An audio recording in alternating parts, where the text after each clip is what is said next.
7317,7 milliards de francs CFA, c'est le montant du budget 2025 du Cameroun, équilibré en recettes et en dépenses, qui a été lancé le 15 janvier dernier à Buea par le ministre des Finances Louis Paul Motazé. Il faut dire que 7250,8 milliards de francs CFA de cette somme est affecté au budget général et 66,9 milliards de francs CFA aux 11 comptes d'affectation spéciale. La cérémonie de lancement du budget 2025 a réuni l'ensemble des parties prenantes à l'exécution du budget, tant au niveau régional qu'au niveau national. Ça a été l'occasion pour les experts du ministère des Finances et ceux du ministère de l'Économie, de la Planification et de l'Aménagement du territoire d'apporter des éclairages sur les grandes orientations et priorités du budget 2025, les grands projets d'investissement du gouvernement pour l'année 2025, le financement de la décentralisation, des principales mesures fiscales et non fiscales, des recettes et des dépenses en prévision pour 2025, les innovations majeures de la loi de finances 2025, sans oublier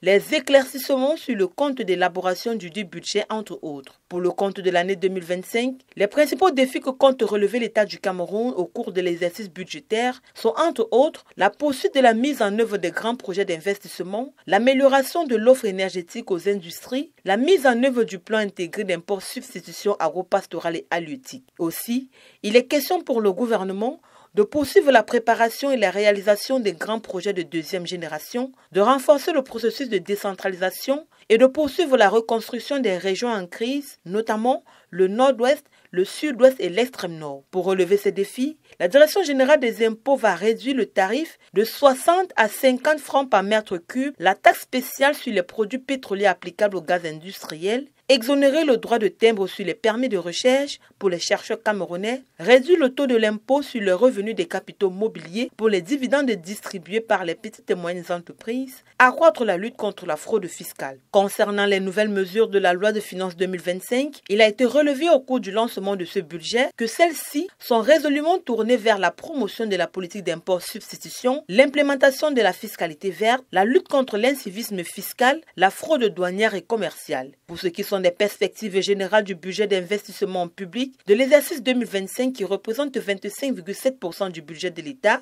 soit 1863,1 milliards de francs CFA. Celle-ci concerne le renforcement de la cohésion sociale et du processus de décentralisation, la reconstruction des zones économiquement sinistrées, le renforcement de la veille sécuritaire et sanitaire, la poursuite et la finalisation des projets de développement de première génération, la poursuite de la politique d'import-substitution. Soulignons que le budget 2025 du Cameroun a été lancé dans un contexte marqué au niveau de la sous-région par la tendance baissière des réserves de change d'importation des biens et services en 2024, ainsi que les perspectives défavorables des coûts des matières premières et du commerce international.